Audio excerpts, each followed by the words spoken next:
Welcome back to Tabletop Assault. I'm Ross, and today I'm going to continue my segments on analysing units from the Adeptus Mechanicus Codex. Today I'm going to be looking at the Sicarian Infiltrators, a great wee unit that I have used multiple times.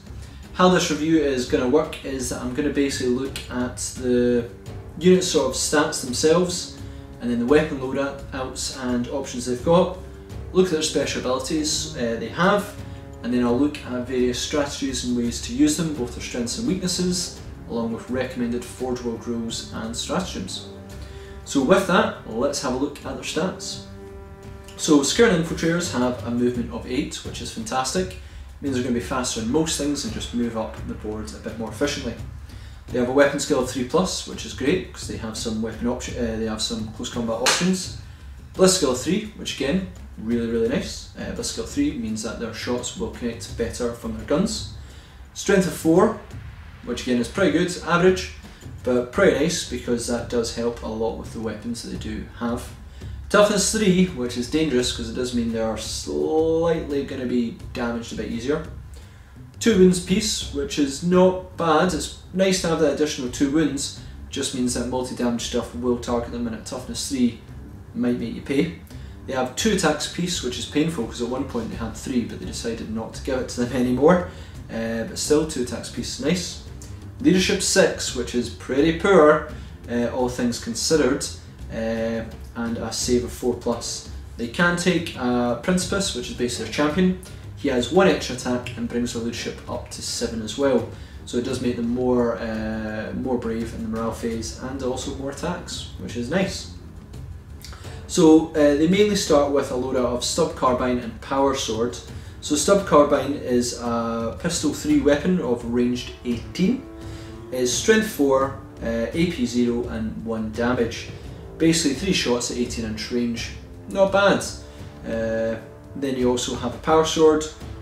Tried and true Power Sword, it's a melee weapon, strength of user, which will be 4, minus the AP and 1 damage. So it's really designed to carve down power armoured units quite significantly, which is nice. So obviously that loadout you want to go for power armour. Next up, they can also switch out the Stub Carbine and Power Sword for Hnc Blaster and Taser Gout. The Hnc Blaster is a range 12 weapon, but it's a pistol 5, so a lot of shots. Strength 3, so slightly lower amount of strength, AP 0 and damage 1. Then the Taser Gout is a melee weapon, and it is +2 strength, making them strength 6, which is really nice. 0 AP though, 1 damage, but each hit roll of 6+ for this weapon causes 3 hits rather than 1. So you've got that chance to really cause a lot more chances to wound, and basically drowns your opponent in hits. And hopefully wounds.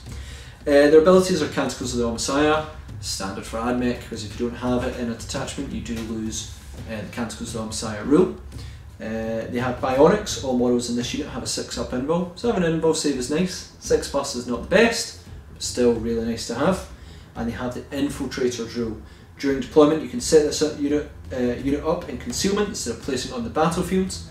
At the end of your movement phase, this unit can reveal its location, set up anywhere on the battlefield that is more than 9 inches from an enemy model. It's really handy having that infiltration because we do struggle with a bit of mobility with Ad Mech, so being able to suddenly appear on objectives or near your opponent's vulnerable units is really key.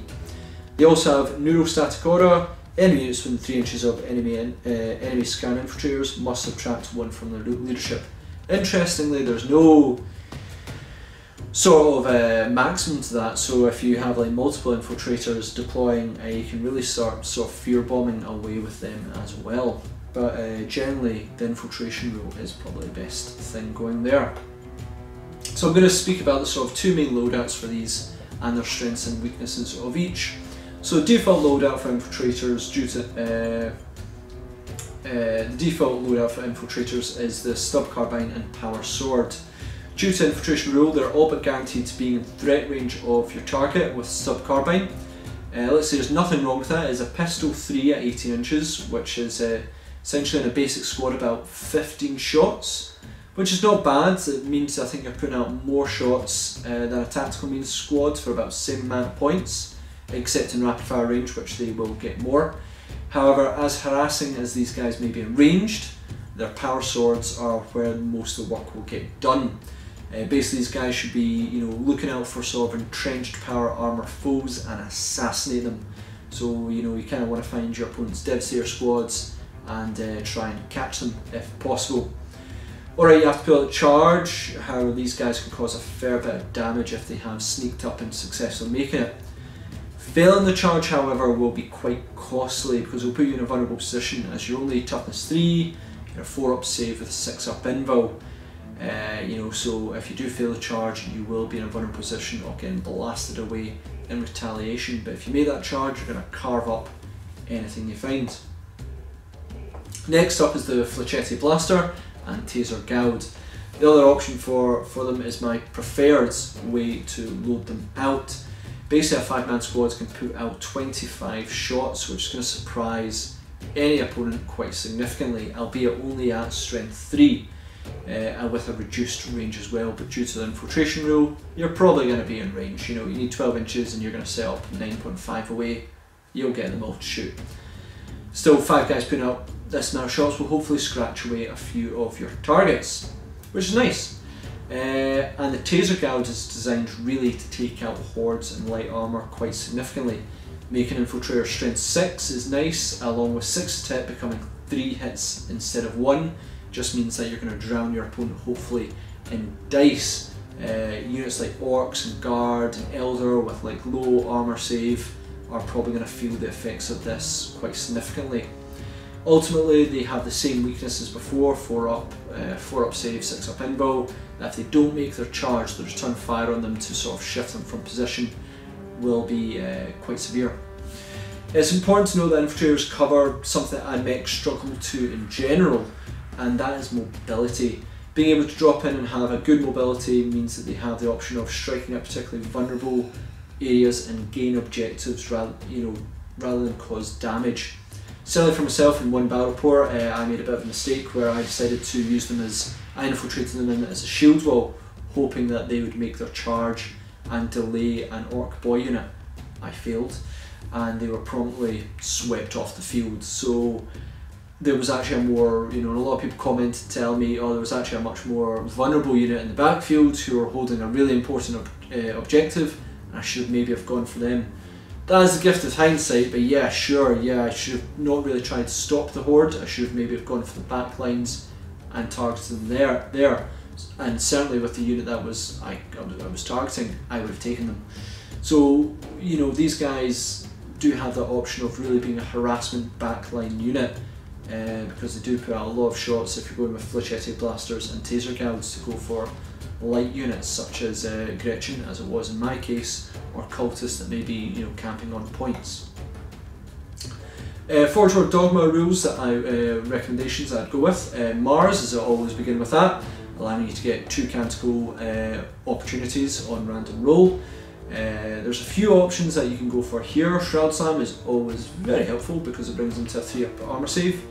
Chant of Remorseless Fist for reroll hits of 1 in the combat phase. You can turn that 1 if you've got a Taser Goud into that miss into 3 hits, which is excellent. And Benediction of the Messiah for the reroll 1s to hit as well, because they're probably not going to have a Dominus near them. So if you're putting out 25 shots, getting those reroll 1s is pretty good as well to harass your enemy. Ryza, Red in the Cog and Claw, is very good for these guys in either configuration. Being able to connect better with your Power Sword or Taser Goud is pretty important to guarantee the damage. You really want to make sure your Power Sword is going to get through that armour or that Taser Goud. Like against things that are toughness 3, you're going to wound on 2s, so it allows you that extra bit. Or if they're toughness 4 and above, you'll be wounded on 3s, etc, etc. Just gives you that bit more option. Stag, this is one of the few times I'm going to say no. I've pretty much recommended this in just about every other unit bar this one. The most important thing to remember is you are infiltrators, so you'll be usually within 12 inches of your opponent, so you won't get the -1. And so to hit on yourself, so that's not ideal. And you've already got good deployment options, so you don't need the stratagems to help there.